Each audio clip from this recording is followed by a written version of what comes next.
주식 투자를 할 때 이제 사람들이 밸류라는 표현을 굉장히 많이 써요. 네. 뭐 저평가돼 있는 종목, 싼 종목, 뭐 고평가라는데 성장의 관점에서 봤을 때 과연 이제 저평가라는 표현이 과연 의미가 있냐라는 생각을 굉장히 많이 해요. 그래서 요즘 의외로 주식 투자를 되게 잘하시는 분들이 전략을 하시는 교수님들이에요. 네. 그분들이 세상이 기업들이 어떤 방향으로 흘러가는지 이런 거를 잘 파악을 하니까 예전에는 재무제표 잘 분석하고 뭐 이런 분들이 주식을 잘한다라는 얘기를 했는데 요즘은 시대의 흐름을 읽고 성장을 이해할 수 있는 분들이 주식을 잘하는데 그래서 투자하는 관점을 보아야 되지 않냐라는 생각을 합니다. 안녕하세요. 3프로TV 구독자 여러분. 오늘은 지난 5월 미국 뉴욕 특집에 이어서 서울에서 여러분께 인사드립니다. 최근 투자 시장의 가장 핫한 키워드는 미국 그리고 ETF였는데요. 일찍이 이러한 흐름을 예측하고 한국의 타이거 ETF를 시작으로 글로벌 X를 인수하는 등 과감한 결정으로 글로벌 ETF 비즈니스를 전개하면서 미래를 앞서 준비한 회사가 있지요. 바로 미래에셋인데요. 정말 만나기 힘든 분을 만나볼까 합니다. 타이거 ETF 브랜드를 키운 주역이죠. 미래에셋 자산운용의 이준용 부회장을 직접 만나서 솔직한 이야기와 투자 인사이트를 들어보겠습니다. 그럼 함께 들어가 보시죠.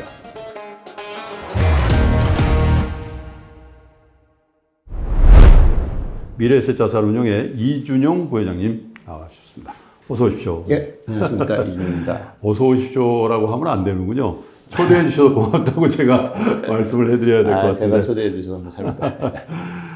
제가 뉴욕에서 귀국한 지 이제 얼마 안 됐습니다만은 정말 미래에셋의 글로벌 전략이라는 게 굉장히 그 역사가 깊고 또 뉴욕 현지에서 글로벌 X를 비롯해서 정말 활발하게 움직이는 걸 봤는데 부회장님도 어쨌든 이 운용 사이드에서 쭉 계시면서 미래에셋 글로벌 운용 전략을 몸소 이제 실행하시고 하셨는데 뭐 에피소드라든지 그 해외 개척하시면서 기억에 남는 그런 얘기가 있으면 그냥 아이스 브레이킹 차원에서 한번 여쭤보겠습니다. 저희가 2003년에 뭐 이렇게 아시겠지만 이제 홍콩에 진출하면서 그냥 글로벌 비즈니스를 시작을 했는데 그때 이제 저희 이제 회사 비전에 투자자의 노후 생활을 보장한다가 있어요. 저희가 생각하기에 노후 생활을 보장하는 데는 국내 자산만으로는 한계가 있다. 그래서 이제 투자자들에게 투자 기회를 글로벌하게 확대를 해야 된다라는 생각을 가지고 진출을 한 겁니다. 그래서 전에 방송에서 많이 얘기가 언급됐겠지만 뭐 미국서부터 뭐 인도, 홍콩, 아시아를 넘어서 이제 남미까지 이제 저희가 진출하고 있는 상황인데 이제 저희가 이제 후발주자로서 ETF 시장에 들어갔는데 뭐 아시겠지만 저희 미래에셋 자산운용의 시장은 액티브 운용사였어요. 그래서 액티브 운용으로만 저희가 계속 왔으면은 이 정도로 성장을 못했을 거라고 저희는 생각을 하고 있고요. 근데 이제 그렇다고 해서 액티브 운용을 저희의 그 레거시를 부정하는 게 아니고 이제 운용사라 하면 결국 운용이 키포인트가 되는데 그 키포인트가 저는 철학이라고 생각을 해요. 그래서 저희가 이제 액티브 운용사로서 계속 운용의 철학을 쌓아왔고, 그리고 저희가 ETF를 함에 있어서 뭐 타 경쟁사를 얘기하고 싶지는 않은데, 타 경쟁사에서 ETF 얘기를 하면 항상 패시브 얘기를 많이 했어요. 뭐 패시브 투자를 잘하면은, 뭐 오래 하면은, 뭐 액티브보다 성과가 좋다, 뭐 이런 식의 접근 방식을 많이 취했는데, 뭐 타이거 하면은 테마 ETF, 글로벌, 이렇게 딱 사람들이 인식이 되는데 저는 그렇게 생각을 해요. 테마를 저희가 선정하는 작업 자체가 운용이다. 그러니까 저희가 그동안 액티브 운용으로 쌓아온 철학이랑 그 역사랑 노하우가 남들보다 먼저 빠르게 테마를 발굴하고 테마를 선정하는데 굉장히 큰 역할을 하고 있다고 보고 있고요.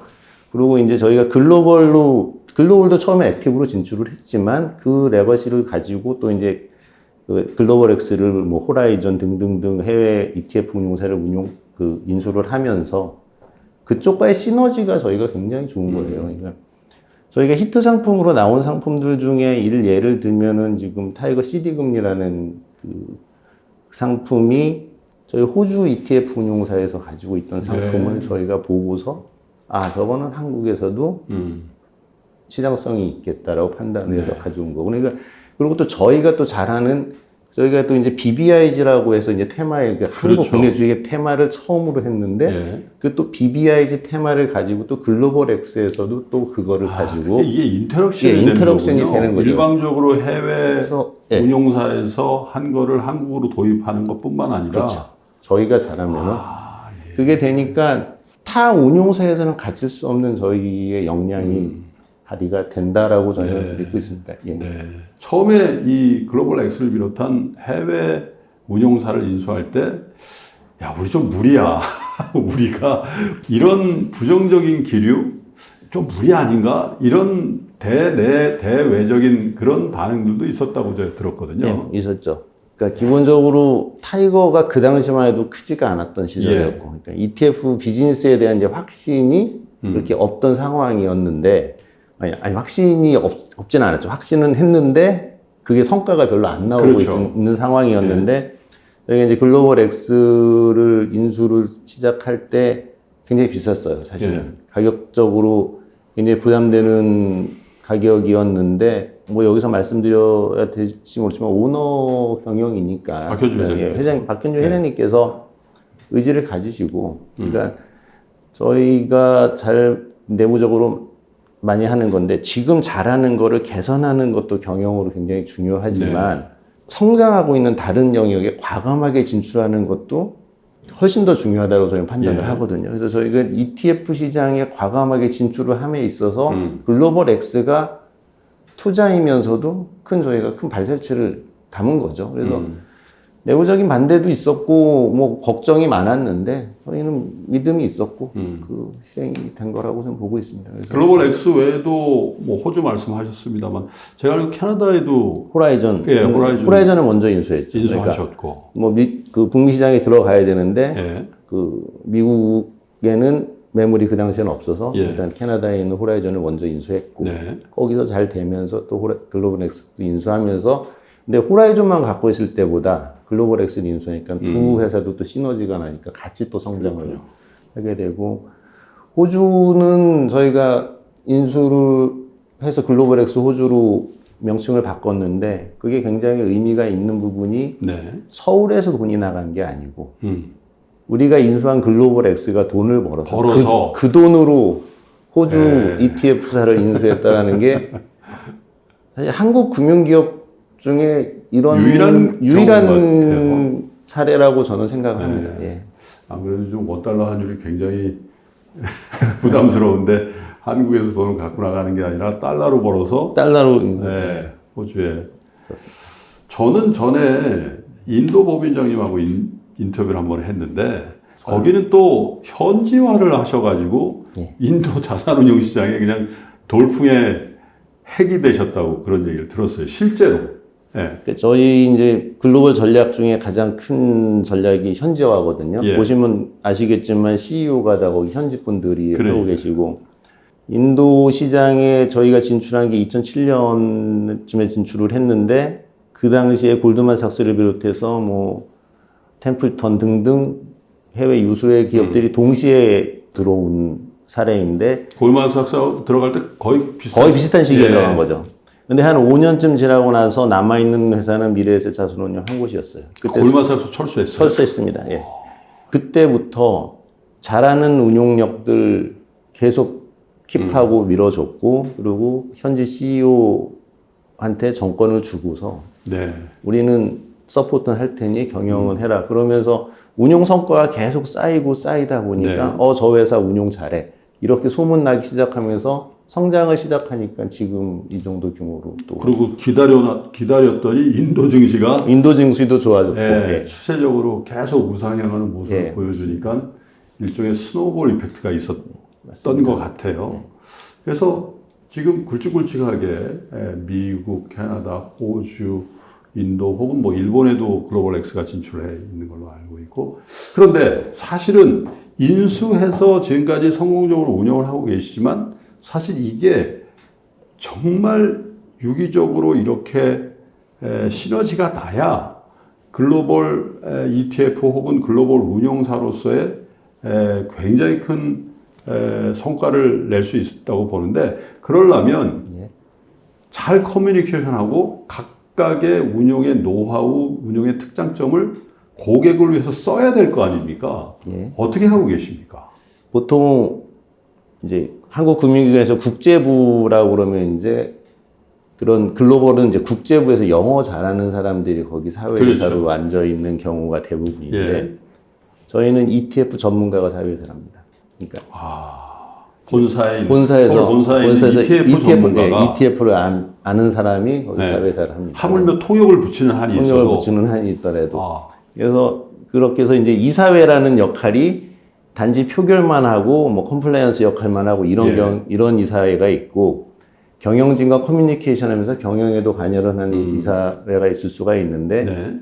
저희 미래에셋의 글로벌 전략은 후자를 택해서 운영을 하고 있다고 보시면 되고요. 이제 그게 가장 큰 이제 그런 역할이 되고요.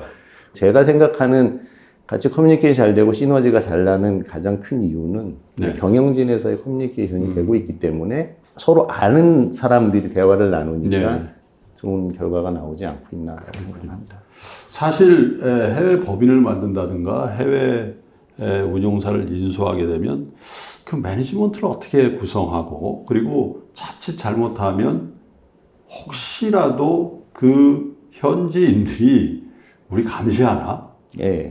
그런 느낌이 딱 들어가는 순간 그 조직은 굉장히 어려워지고 그래서 사실 제조업 사이드도 그렇습니다만은 금융회사는 특별히 해외 기업의 인수라든지 이런 것들을 주저하게 되고 또 굉장히 많은 사례들이 실패한 사례들을 우리가 케이스 스터디를 하는데 그거였군요. 커뮤니케이션의 핵심은 ETF 전문가들끼리 패럴하게 대신에 전권은 현재 경영진이 갖고 있는 거죠. 그렇다고 저희가 뭐 서울에서 본사에서 이래라 저래라 이런 행위는 저희가 하질 않기 때문에 그렇군요. 전권은 가지되 저희랑 커뮤니케이션은 충분히 할 수 있는. 그래서 사실은 뉴욕을 방문해서 글로벌 X를 이제 취재를 가는데 한국말 하는 분이 한 분은 계시겠지.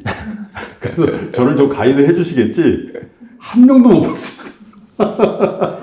그것도 저희 문화입니다. 그러니까 현지의 로컬에 이렇게 그 한국인들 많이 가서 뭐 사실 해외 법인을 만들면 제일 쉬운 게 교포들을 채용하고 있는 거거든요. 그러면 이제 근데 저희는 뭐 바이링구어를 필요로 하지 않는다라는 또 철학도 가지고 있고 현지에 갔으면 현지만 쓰는 거죠. 호주 ETF 운용사를 인수하신 거는 비교적 최근이시죠? 그 얘기도 좀 해주시면 좋을 것 같습니다. 호주 ETF 이제 호주의 경제 상황을 저희가 굉장히 좋게 보는 게 가장 첫 번째 이유고요. 두 번째는 호주가 뭐 금, 뭐 은, 또 원자재 관련돼서 굉장히 성장 ETF 시장 자체가 활발하게 크고 있어요. 커머디티 쪽으로. 커머디티 쪽으로. 그래서 저희 한국 시장이나 미국 시장에서는 또 그쪽이 약하니까 그걸 보완할 수 있는 부분이라고 생각을 해서 인수한 부분이 있고 그리고 이제 세 번째가 호주 연금 시장 잘 아시겠지만 어마어마하게 큽니다. 그래서 그 연금 시장에 글로벌 네트워크를 활용해서 호주 이제 글로벌 상품을 호주에도 공급을 하면은 연금 시장에 또 들어갈 수 있으니까 그래서 세 가지 목적을 가지고 저희가 들어갔고요. 뭐 초창기지만 뭐 잘 되고 있습니다. 요즘 또 커머디티 시장이 워낙에 좋아서 성장하고 있습니다. 앞으로 추가적인 글로벌라이제이션 그러니까 해외 쪽으로 더 미개척지를 전략적으로 어떻게 공략하실지 그리고 지금 여기 가면 될 것 같은데 혹시 찬스를 보고 계시는 지역이 있다면 살짝 좀 힌트를 좀. 지역은 사실 저희가 거의 마무리가 됐다라고 보고 있고요. 인도의 현지증권사 셰어칸이라는 증권사를 인수를 했는데 저희 글로벌 전략의 이제 마지막 방점을 좀 찍었다라고 보는 부분이에요. 어떻게요? 저희 이제 글로벌 진출을 보시면은 이제 운용사가 먼저 나갑니다. 문제는 운용사가 이제 성장을 하면서 증권사가 와서 이제 브로커리지도 하고 판매 역할도 하고 약간 이런 전략을 취하는데 인도 운용사가 커졌잖아요. 그래서 인도 자체 저희가 설립한 증권사도 있는데 여기는 이제 온라인 위주의 증권사였고 기존에 그 오프라인 네트워크를 가지고 있는 셰어칸이라는 증권사를 인수함으로 인해 가지고 이제 성장하고 있는 인도 시장을 가지고 가면서 이제 저희가 진출하는 전략은 거의 마무리가 됐다라고 지금 판단을 하고 있고, 지역보다는 저희 이거 굉장히 준비하고 조심스러운 얘기인데 AI로 운용하는 거에 요즘은 굉장히 좀 집중을 하고 있다라고 말씀을 드리겠는데요. 근데 한 가지만 말씀드리면, 일단 회사 이름은 정해졌고요. 네. 미국의 법인도 설립이 돼 있습니다. 예. 일단 좀 더 진행되면 말씀드릴 기회를 저희가 가질 수 있었으면 좋겠습니다. 예. 기대가 되는군요. 왜냐하면 사실은 자산운용기업이라는 그 맥락에서 볼 때 대한민국 자체가 워낙 후발주자잖아요. 예. 예, 미국의 그 유수한 블랙록을 비롯한 그 큰 자산운용사, 어마어마한 규모. 근데 그게 뭐 하루아침에 된 게 아니니까 굉장히 장기적인 투자와 역사 이런 것들이 버무려져서 오늘날의 블랙록 같은 회사들이 만들어진 거고 글로벌 플레이어가 된 건데, 사실 AI라는 관점에서 본 동일한 출발선상에서 경쟁한다 그러면 사실 미국이나 영국을 비롯한 유럽계 혹은 다른 선진국의 자산운용 업도 AI라는 측면에서 보면 미래에셋 그룹이 이길 수 있겠다라는 생각을 하게도 되네요. 감사합니다. 저희도 그렇게 생각을 하고 진출을 하고 있고요. 뭐 여러 가지 측면이 있겠지만 말씀하신 대로 이제 운용을 잘하고 저희가 글로벌 엑스로 어느 정도 미국 시장에 진출은 했지만 순수 운용 측면에서 보면 저희가 운용 성과가 좋고 그래도 약간 좀 넘어야 될 벽들이 있어요. 그렇죠. 뭐 인종적인 측면도 있고 뭐 언어적인 측면도 있고 고객들에 대해서 신뢰를 얻는 부분, 이런 부분에 있어서 넘어야 되는, 그쪽은 업력이 길고 역사도 길으니까. 근데 AI는 시작이거든요. 그렇죠. 그리고 AI는 정말로 사람이 전면에 안 나서고 이게 잘하면은 지금 말씀드린 장벽을 한 번에 뛰어넘을 수 있는 가능성이 있는 거고, 뭐 준비는 누구보다도 빨리 했으니까 잘해보도록 하겠습니다. 기대해 보겠습니다. 꼭 미래에셋 그룹만을 위해서도 아니고 우리 한국의 금융업의 글로벌라이제이션이라는 이 화두가 사실 굉장히 각박해지는 글로벌 경기, 또 어떻게 보면 각자도생이라는 표현이 딱 맞을 법한 교역의 감소, 이런 것들의 빈자리를 뭘로 채울 수 있을까 생각해 보면 거의 유일한 대안이 금융이고, 금융의 글로벌라이제이션, 그러니까 해외로부터 투자해서 돈을 벌어오고 해외 투자자들에게 돈을 벌게 해주는 그 인터랙션이 아마 미래에셋 그룹의 어떻게 보면 국민적인 성원이 함께 갈 수 있는 미션이 아닌가. 그러면 지금부터는 우리 투자자 여러분들을 위한 시간을 좀 갖겠습니다. 타이거 ETF, 여러 테마형 ETF가 히트를 쳤어요. 그죠? 네. 지금 현재 부회장님께서 추천해 주시고 싶은 타이거 ETF 포트폴리오가 있으시다면? 자산 배분 측면에서 말씀을 드리면은 뭐 요즘 뭐 많이 핫하죠. 월지급식을 기본으로 좀 깔아주셨으면 좋겠고, 그리고 이제 테마로 들어가면은 결국은 혁신 성장 관련된 건데 현 시점에서는 AI 고평가 논란이 좀 있죠. 반도체나 뭐 온디바이스 AI 쪽은 하고, 근데 성장하는 섹터는 저는 이제 고평가 뭐 이런 부분은 이건 정말 저 개인적인 생각입니다. 우리 그 회사 차원도 아니고 제가 이제 주식 투자를 할 때 이제 사람들이 밸류라는 표현을 굉장히 많이 써요. 뭐 저평가돼 있는 종목, 싼 종목, 뭐 고평가인데 성장의 관점에서 봤을 때 과연 이제 저평가라는 표현이 과연 의미가 있냐라는 전 생각을 굉장히 많이 해요. 그래서 그런 측면보다는 성장의 확신이 있으시면은 지금 말씀드린 이 테마나 이쪽은 그냥 자신 있게 들어가셔도 된다라고 제가 좀 말씀을 드리고 싶고요. 그 지금 월배당 월지급식을 말씀을 드렸는데 요즘 우후죽순처럼 너무 많이 나오고 있는데 이거는 그냥 좀 투자자들이 약간 주의를 했으면 좋겠는데, 이제 요즘 약간 월지급 분배율 싸움을 하는 것 같아요. 요즘 막 경쟁사들 상품 나오는 거 15% 그냥 그거 계속 올리는 싸움을 하고 있는데, 뭐 구조도 잘 이해하고 계시겠지만 포트폴리오를 롱하고 옵션을 팔아서 이제 커버드 콜 전략으로 거의 나온 프리미엄으로 그 분배금을 받는 전략인데,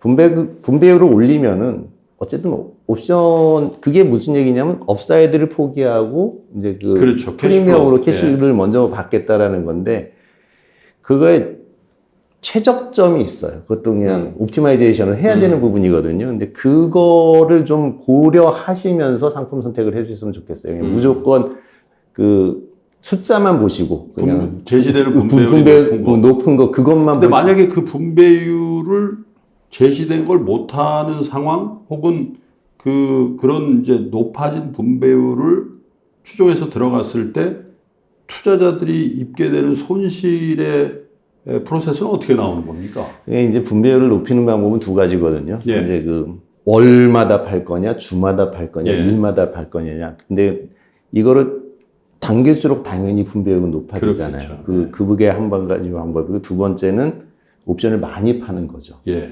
그러면 첫 번째 문제는 뭐냐면 이제 너무 뭐 만약에 데일리 옵션을 팔았다고 가정을 하면은 업사이드를 포기하는 건데 시장이 지금 100에 시작을 해서 지금 팔아서 프리미엄을 받았어요. 시장이 만약에 가정에서 95로 빠졌어요. 네.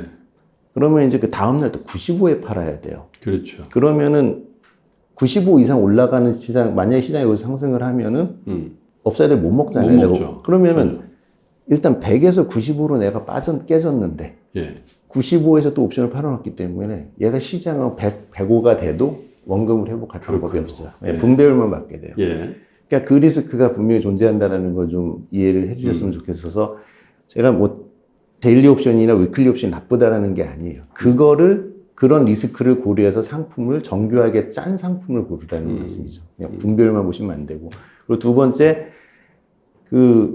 이제 만약에 옵션 매도를 양을 늘렸다. 그 분배율을 높이기 위해서. 그랬을 때는 시장이 업사이드를 완전히 다 포기하게 되는 거죠. 그냥 분배금만 받고 사는 건데, 그거에 만족하실 수도 있지만, 사람이 그렇지 않거든요. 또 시장이 뭐 계속 우상향을 그리게 되면은, 이게 뭐 좀 모자랄 부분이 있는데, 그래서 이런 약간 업사이드도 또 살리면서 분배율도 가져가고, 이런 고민을 굉장히 많이 하거든요. 그 상품을 네. 만들 때. 그런 고민이 많이 된 상품을 고르시는 게 그렇군요. 좋을 거라고 좀 말씀을 드리고 싶습니다. 자, 말씀해 주신 그 리스크는 아마 우리 시청자 여러분들이 대부분 인지하고 계시고 주의하셔야 되는 거에 대해서 공감이 있으실 것 같은데, 그래서 요즘 엄청난 인기를 끌고 있는 월분배 ETF 중에 타이거 월분배 ETF는 그러면 어떻게 그걸 정교하게 운영을 하고 계신지 네. 노하우를 한번 들어보겠습니다. 그런 저희 미래셋이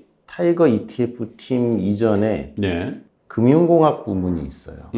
이제 대한민국에서 퀀트라는 운용을 제일 먼저 시작한 곳이 미래셋일 거예요. 부회장님도 예, 저도 제가 그렇게 시작을 했고, 네.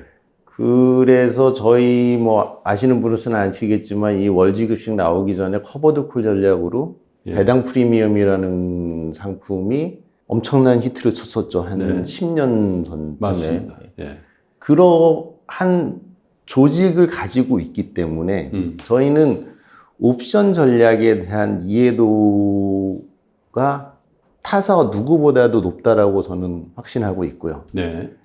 그렇게 알고 상품을 만든다라는 거죠, 저희는. 이런 월지급식을 하면서 그냥 증권사 수합 계약 맺어가지고 그냥 받는 것만 하지 그 내용을 정확히 모르고 나오는 상품들도 있을 수가 있어요. 예. 근데 저희는 그런 식의 접근은 절대 안 한다라는 거. 그리고 이 옵션이 갖고 있는 특성 다 파악하고 부작용이 뭐가 있을지 더해서 그렇죠. 점검하고 저희는 그때 가장 적절한 고객들이 우리 투자자들이 만족할 수 있을 만한 분배율과 또 그 리스크를 어느 정도 가장 최소화할 수 있는지를 항상 고민을 한다는 거죠. 네. 이종 부회장님이 원래 그쪽 출신이세요. 네. 공학펀드라든지 이런 걸 한국에서 제일 먼저 규모 있게 하신 분이라서 아마 굉장히 자신감 있게 말씀을 해 주신 것 같습니다. 주식에 대한 우리 투자자들의 관심은 굉장히 높아졌는데 네. 글로벌에 대한 뭐라고 할까요? 미국 주식에 대한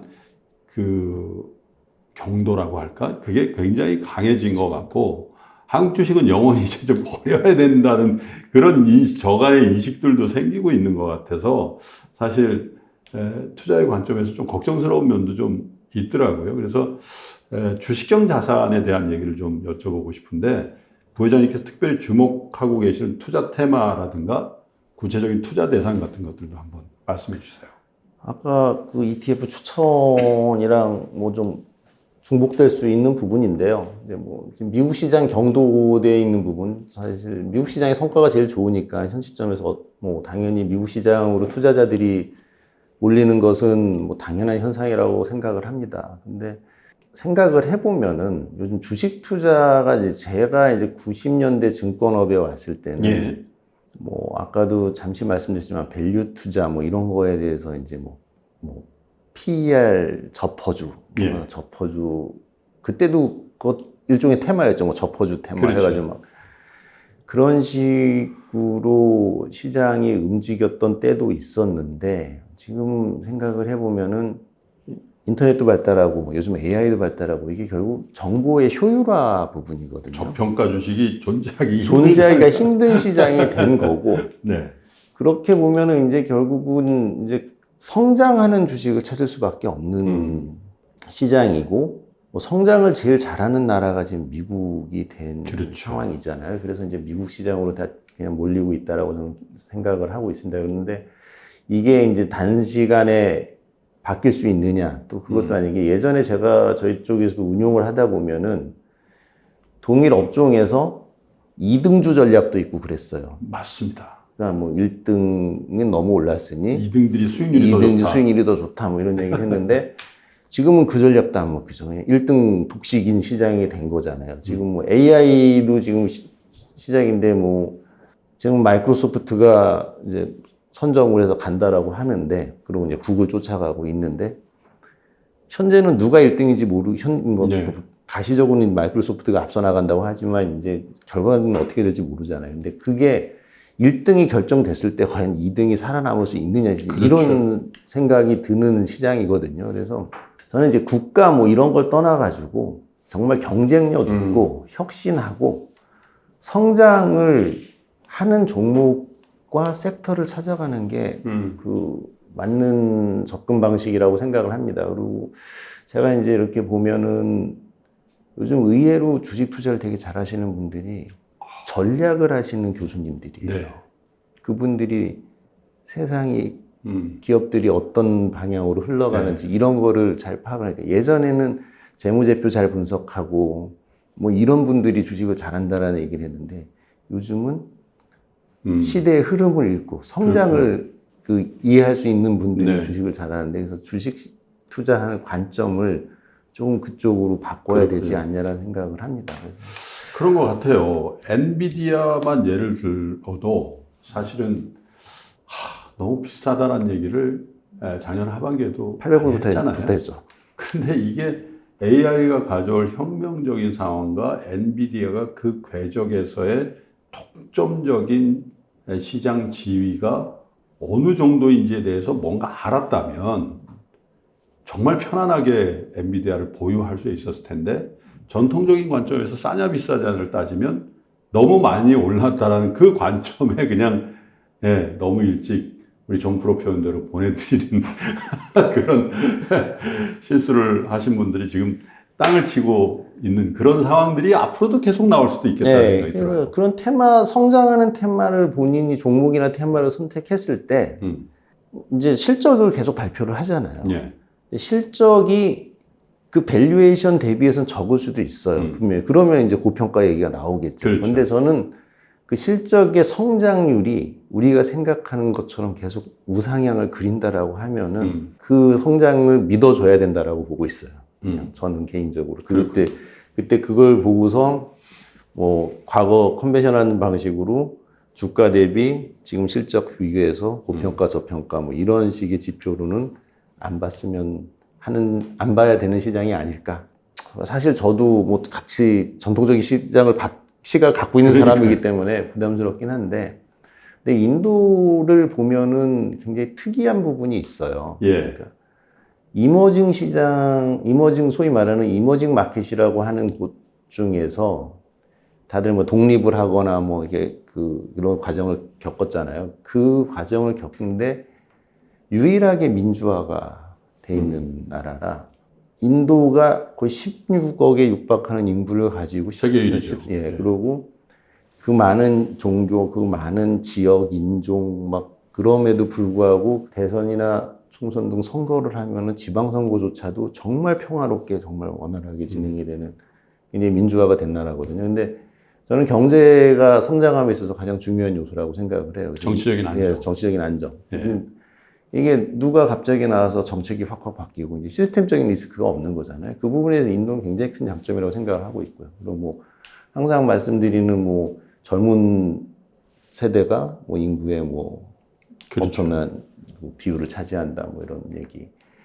그리고 저는 생각하고 싶은 게 이제 저희 이제 뭐 인도 나쁘게 얘기하는 분들이 뭐 카스트 제도 뭐 신분 이거 하는데 여성에 대한 차별, 여성에 대한 차별 그런데 그리고 이제 문맹률 뭐 등등등 얘기 나오는데 저는 역으로 그걸 기저효과라고 봐요. 너무 나빴기 때문에 지금 문맹률도 거의 그 50% 정도 문맹률이었다가 지금은 문맹 가동률 75%까지 올라갔고요. 네. 그럼 문맹이 이제 25로 준 거죠. 그리고 저희가 말하는 젊은 세대라고 하는 이제 20, 30대는 그 15%가 안 돼요, 문맹률이. 교육이 많이 올라갔고. 그리고 여성들이나 그 소위 말하는 이제 천민계급들의 정치적 진출, 사회적 진출이 그래프로 보면 이렇게 서 있지만, 아직도 비율은 미미하지만, 이제 제가 말씀드린 기저효과라는 게 이게 이제 꺾이진 않을 거라는 거죠. 네. 이제 계속 올라간다고 보면은, 인도의 성장에 대한 기대는 그렇게 또 쉽게 버리지 않아야 된다라고 생각을 하고 있고요. 그리고 뭐 미국과 중국 간의 갈등이 약간 수혜도 보고 그렇죠. 있고, 이제 미국의 자본이 어쨌든 예. 중국에서 인도로 많이 가고 있는 부분이 있으니까. 인도 사람들이 약간 금융국가거든요. 근데 그 금융국가인 인도 사람들이 소비를 시작을 했어요. 그래서 네. 이제 인도 소비재들에 대한 관심도 좀 가져야 된다고 보고 있고요. 유수의 글로벌 기업의 유명한 CEO들이 인도 사람들로 막 채워지고 그렇죠. 있는 그런 거 참 부럽더라고요. 인도가 이제 영어가 이제 된다라는 게 가장 큰 또 장점일 수도 있고요. 그리고 뭐 그 인도 사람들 얘기로는 그 인도 국립공과대학 떨어지면 MIT 간다라는 얘기가 있던데 실제로 그런가 보더라고요. 실제로 그런가 보더라고요. 그러니까 그쪽 어쨌든 그 IT 관련해서는 네. 인재풀이 너무 그러니까. 탄탄하기 때문에 뭐 그리고 일본 뭐 여전히 네. 뭐 일본 반도체 부품 관련된 쪽이라든지 이런 쪽은 저희 뭐 계속 좋게 보고 있습니다. 그렇구나. 일본도 뭐 지금 잃어버린 30년을 다 극복하는 네. 주가 지수가 나오고 있어서 사실 예전에 그 저도 방문에 잠깐 했습니다만은 부장님들이 항상 그러더라고요. 야, 신고에 따라서라고. 어쩌면 요즘을 딱 그 대변하는 얘기인 것 같긴 해요. 뭐 굉장히 좋은 전략이죠. 뭐 원래 그 전고점 뚫으면 따라 사는 게 그러니까. 가장 결과가 좋다. 뭐 네. 이런 얘기는 뭐 그 주식하셨던 분들은 다 하시는 말씀 아닙니까? 매물대가 없다는 얘기잖아요. 자, 연금 계좌 내에서 ETF 투자가 증가하고 있다는 얘기는 뭐 보도를 통해서 듣고 있습니다만은 미래셋 자산운용의 운영 전략도 그런 맥락에서 가고 있는 거죠. 저희 ETF가 성장하는 데도 가장 큰 역할을 한 부분이 연금 시장이고요. 저희가 처음부터 ETF를 할 때 연금 시장을 공략한다라고 해서 예. 지금 했던 부분이기 때문에 연금은 저희한테 가장 중요한 시장이고 계속 그 연금 시장은 더 커질 수밖에 없다라고 생각을 하고 있습니다. 그리고 지금 뭐 퇴직연금 시장이랑 개인연금 시장 위주로 커나가고 있는데 네. 근데 한국의 퇴직연금 시장은 이제 DB 위주의 그렇죠. 시장이기 때문에 근로자들이 아직까지는 저희가 성장하는 국가이기 때문에 임금 인상률이 꽤 좋잖아요. 대기업들 위주로 봤을 때는. 그러면은 만약에 임금 인상률이 뭐 매년 5%씩 된다라고 그러면은 DB에 넣어놓으면은 뭐 자기의 연금이 어떻게 보면 5%의 운용임이 된다라고 뭐 딱 맞는 숫자는 아니지만 그냥 그렇게 생각을 할 수가 있어서 DC에 대한 보단 DB가 더 유리하다라고 판단을 할 수도 있다라고 생각을 하는데 미국 근로자들이 제가 부러운 게 하나가 있었어요. 미국은 제가 직장 생활을 한 30년 하면 노후 예. 걱정을 안 해요. 100만 불 받는 백만장자들이 많이 나오더라고요. 그러니까 아직 대한민국 연금 시장은 그런 모습으로 안 가고 있어서 좀 어찌 보면 좀 안타깝기도 하고 좀 그런 식으로 저희가 계속 교육도 하고 그런 시장으로 좀 나갔으면 하는 게 제 개인적인 바람입니다. 사실 한국 주식의 변동성이라든지 또 한국 주식시장의 상승의 궤적이 미국 시장처럼 선형으로 움직이지 않고 예. 이렇게 계단식으로 올라가든가 아니면 박스권에 갇힌 기간이 워낙 많으니까 맞습니다. 사실 저걸 내 노후를 책임지는 연금 자산에 저걸 비중 있게 넣는다? 이런 생각을 잘 못 하시는 것 같아요. 또 어쩌면 그게 합리적인 판단일 수도 있고. 근데 지금은 저희가 투자 대상이 ETF가 됐던 해서 계속 해외 자산에 대한 그 그러니까요. 노출을 할 수 있는 수단을 많이 예. 이제 생겼잖아요. 예. 그러면 이럴 때는 좀 생각을 좀 가져봐 주셨으면 하는 게 제 생각이고, 그래서 저희 네. 타이거가 그런 거에 이제 툴을 제공한다고 생각해서 계속 좋은 상품 많이 제공을 하려고 노력을 하고 있는 게 저희 타이거의 입장입니다. 네. 사실 저도 이제 뭐 퇴직연금을 내고 있습니다만은 우리 직원분들도 그렇고, 예를 들면 미국의 아까 저 연금생활자 말씀하셨습니다. 401k라는 정말 좋은 퍼포먼스를 낸 그 연금이 있어서 사실 그 리타이어도 자유롭게 하고, 어떻게 보면 그런 게 있어서 리타이어 하는 사람들이 많이 늘어서 미국의 임금 상승률이 높고 인플레이션이 왔을 수도 있다는 해석까지 나오는 건데 참 부럽더라고요. 어쨌든 조금씩은 바뀌고 있는 거죠. 그래서. 네, 많이 맡기고 있습니다. 저희가 기대했던 것만큼 훨씬 빠른 속도로 성장을 하는 걸로 봐서는 역시 뭐 대한민국 투자자들이 굉장히 스마트하다고 생각을 하고 있습니다. 그래서. 그렇군요. 사실 투자자들에 대한 교육도 굉장히 중요한 것 같아요. 뭐 좋은 상품 내봐야 그 상품에 대한 이해가 떨어지면 사실 소수의 몇분만 ETF 비즈니스에 뭐 처음과 끝이 다 교육이니까요. 타이거 ETF에 대한 향후 전략도 한번 여쭤보고 싶습니다. 교육이라는 측면도 강조를 해주셨는데요. 대한민국 ETF 시장이 정말 치열합니다. 너무 치열하다는 표현들도 나오는데, 그래서 저희는 이렇게 생각하고 있어요. 저희 잘하는 거를 계속 더 잘하자라는 게 전략이고요. 그래서 저희 테마나 그 연금 자산 배분에 도움이 될 수 있는 상품을 계속 전략적으로 낼 거고요. 그래서 테마 부분은 저희 글로벌 네트워크랑 안에 이제 리서치가 저희는 뭐 경쟁력이 있다라고 자부심을 갖고 있기 때문에. 브랜드도 잘 만드신 것 같아요. 타이거라는. 타이거요.